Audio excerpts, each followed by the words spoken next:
purpose of marketing that property in the lake.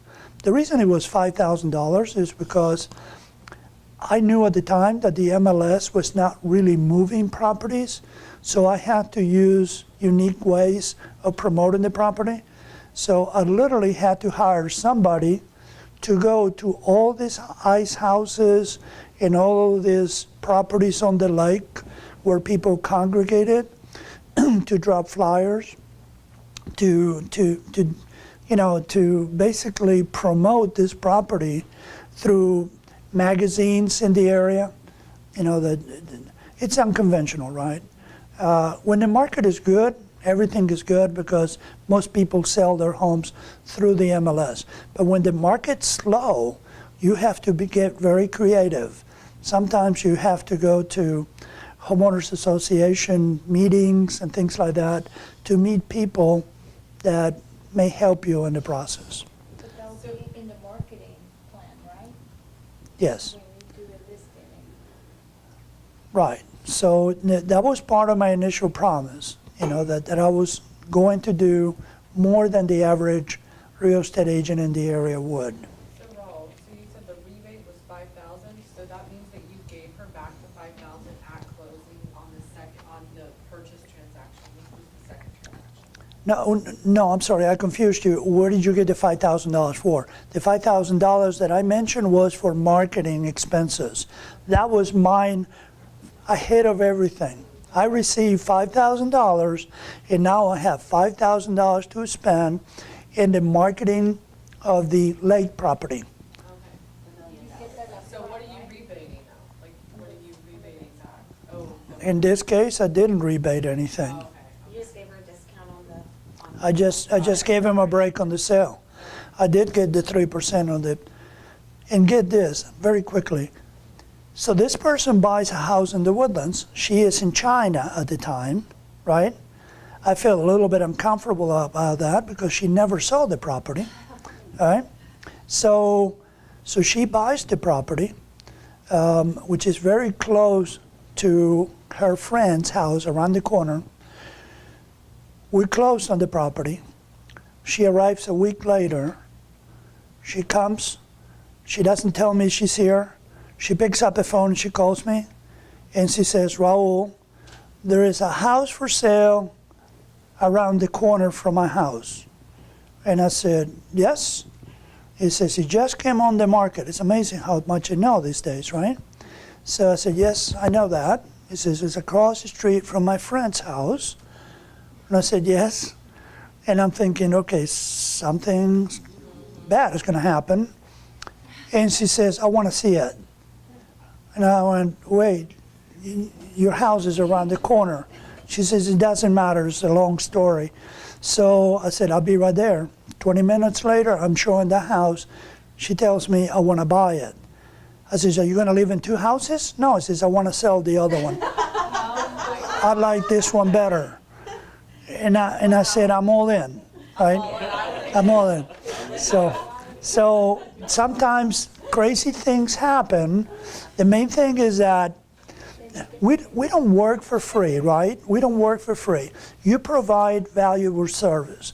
The only thing that I have to say to you is, this may not be part of the form, but is make sure you differentiate yourself. Make sure that you actually do what you promised that you're going to do. And in the end, make sure that you stay connected to your client, because great things could happen. If you do not stay connected to your client, I can assure you this, bad things will happen, because that's the number one complaint across the industry. Lack of communication between clients and agents. And the longer period of time that a house takes to sell, the most likely that is to occur. Because you may feel that it is useless to stay in contact with your client because you just listed this property last week, and so what? We know it's not going to sell in 1 week. Well, these days we have no reason not to stay connected to the clients because we have reports that are available through HAR. They have reports through Zillow, Trulia, and other vehicles that are generated automatically. All you have to do is set them up. And once a week, you should pick up the telephone and ask, is everything going okay? Is there anything else that we need to discuss that we haven't? Because staying connected is going to be the easiest form later for you to be able to come to an agreement that the price of the property perhaps need to be reduced because not much is going on, or the feedback is not as positive as we would like it to be, or we need to make certain improvements on the property in order to make it more palatable to the next buyer. Yes. Questions? Okay. And another thing that I found out, that you need to let the seller know about the open houses, how many hours you're willing to do, because sometimes they want you to do like the whole weekend, 5, 6 hours each day. So it'll cut you into your day, and then you won't be able to do or help the other clients. It just happened to me sometimes. Yes.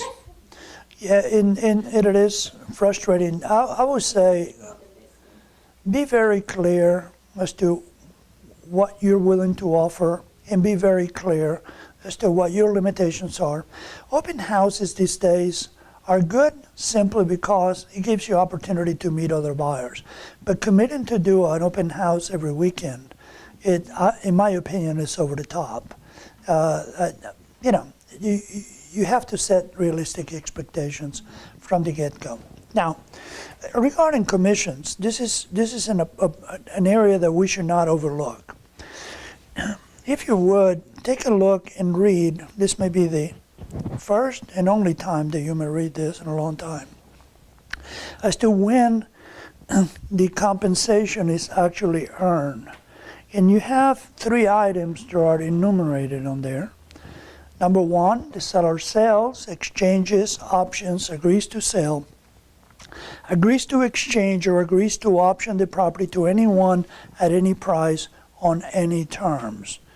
If that occurs, your commission is earned because there is a listing agreement for you to have the exclusive right to sell it. And therefore, if that takes place, any of those items, the commission is earned by the broker. Broker individually or in cooperation with another broker procures a buyer ready, willing, and able to buy the property at the listing price or any other price acceptable to the seller, which is the most likely situation. This is one of the reasons why we put it on the MLS and why we offer other brokerages an amount typically equivalent to 3%. And number 3, when the seller breaches this listing, and then there will be additional explanation as to what breaching means. Rose, just reading that at face value, it sounds like if you bring them a buyer and a contract is executed, and then the buyer busts out, it appears that you've still earned your commission. You would. Technically, most of us, however, would not go after a seller. Agreed. However, remember that if we go to arbitration, after the buyer who actually was in breach of contract, that is part of what we get. The brokerage will actually get part of the amount that was actually assigned to the seller. The seller is obligated at that point to give us. Most of us don't want to keep the relationship, want to keep the client. So if the seller is not going to go after the buyer, it's kind of, you may win that battle, but you may lose the relationship. Now, it is payable once earned. The broker's compensation is payable either during this listing or after it ends at the earlier of, and then you have 4 choices, closing and funding, which is the most likely event, or any sale or exchange of any of all or part of the property. Seller's refusal to sell the property after the broker's compensation has been earned. And that goes to a situation where it is more likely to occur The seller simply changes his or their mind, or her mind, and then at that point you are entitled to obtain, meaning that this is likely to happen when the property is listed on the MLS. Someone comes in with an offer, the seller accepts it, and for reasons not controllable by you, the seller changes. In other words, he breaches that contract. Then you are entitled to a commission at that point in time.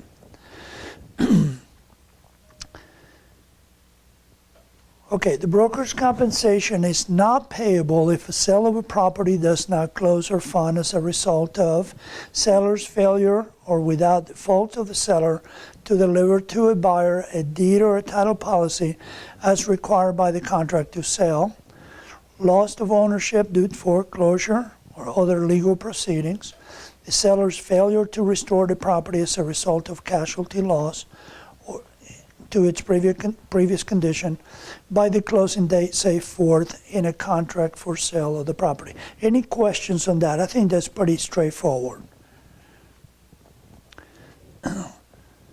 Okay, other compensation. Breach by buyer under a contract. If a seller collects earnest money, the sales price or damages by suit, compromise, settlement, or otherwise from the buyer who breaches a contract for the sale of the property entered into during this listing, the seller will pay the broker after deducting attorney's fee and collection expenses. See, this is where you are actually being assured that you will actually be able to collect after there is a default on the other side. Now, your commission is typically larger than the earnest money. Sometimes it is, yes. So if the seller collects $2,000 in earnest money and your commission would be $6,000, do you have a claim to the entire earnest money? You do, but again, if you will get that as part of the seller going after the buyers through a lawsuit. But if everybody signs an earnest money release and the seller gets the earnest money and then they're ready to move on, technically we would have a claim Yes. to that $2,000. That is correct. Okay. I'm not saying that I would, I want to understand. Yeah, most agents don't want to be part of a lose-lose. Right. Yeah. Agreed.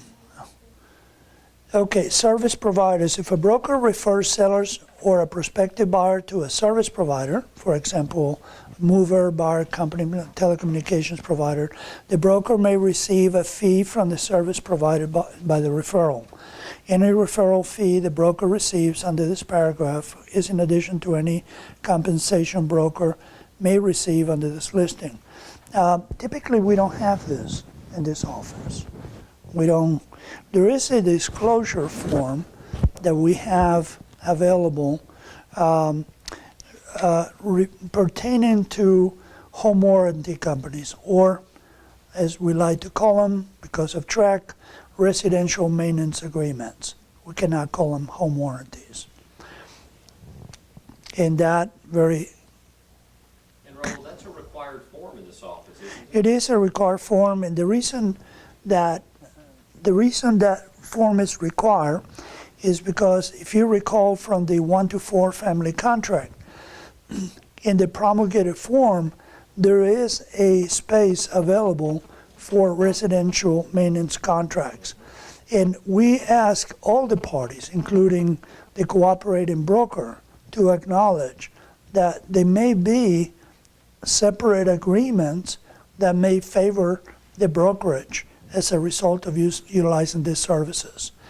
Some home warranty companies have an agreement with the brokerages that if they use that particular company, there will be some sort of a rebate to the broker. Therefore, it has to be disclosed. I've begun using a photographer who has a relationship with a residential service company. And the agreement is if she goes in and checks certain serial numbers on different appliances and that type of thing and provides the warranty company with that information, she is going to be compensated. How interesting. Or technically, I will be compensated and then pass that on to her. Does that cover this language covers that scenario and the disclosure covers that scenario? No, because actually you're not being compensated by the photographer. You're being compensated by the home warranty company. Correct. Yes, so the disclosure, however you are being compensated, that form covers you in that there may be relationships and where the brokerage may receive additional compensation. Yes. That's interesting, and I can see the value of that to the home warranty company. Yeah, so the home warranty company pays the photographer for you, basically? I think that we haven't actually got one to closing yet, but I think the home warranty company will pay me, because I'm the agent on the transaction. But then my agreement is I will pass that on to her because she's the one performing the service. Interesting. It's like $75 or something like that. If We- you don't put that in there, you put in that required form. You know, the HOA, on that, yes. We used to, Oh, so you just go around looking or? see, we used to have an agreement with American Home Shield that is no longer valid. But every time any homeowner purchased an American Home Shield warranty, it was actually, it came all the way back around, and every agent who saw one will receive $50 per transaction, per American Home Shield. There was later a lawsuit by the other home warranty companies, and that ceased to exist. And that is, as a result of that, is that we received that form just to help, with any situation and with the brokerage or the agents received compensation. Okay, this protection period paragraph pertains to, and I'm gonna stop in about 2 minutes to give you guys a break, and then we'll continue with the second half. The protection period simply means that you are protected within 30 days from the end of the listing period if any transfer or fee simple interest in the property, whether by oral or written agreement or option, is made by the seller. So not later than 10 days after the listing ends, the broker may send the seller a written notice specifying the names of persons whose attention was called to the property during this listing, meaning that there may be individuals who may have seen this property that you want to actually include within that period of time, less than 10 days, in case there is a possibility that those individuals actually purchase the property after the end of the listing period.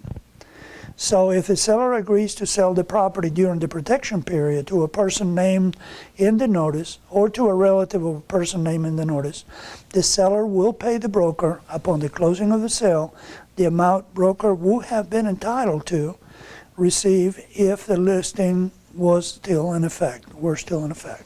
Does that make sense? That's one way of protecting your commission. And then says, this paragraph 5E survives termination of the listing. This paragraph 5E would not apply if the seller agrees to sell the property during the protection period.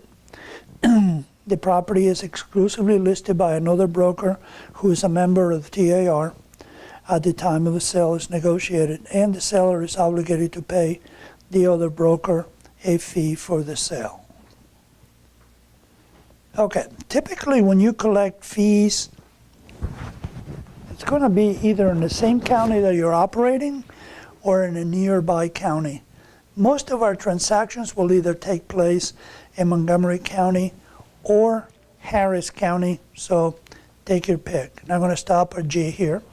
Escrow authorization, the seller authorizes and broker, seller authorizes and broker may so instruct any escrow or closing agent authorized to close the transaction for the purchase or acquisition of the property to collect and disburse to broker all amounts payable to broker under this listing. In other words, the broker has the authorization to, we call them a CDA, Commission Disbursing Agreements. And so we're basically letting them know that we will have permission from them to send this information to the title company and for the title company to pay. How about if we take 5 minutes? 5 minutes enough? And then we'll continue with our remaining.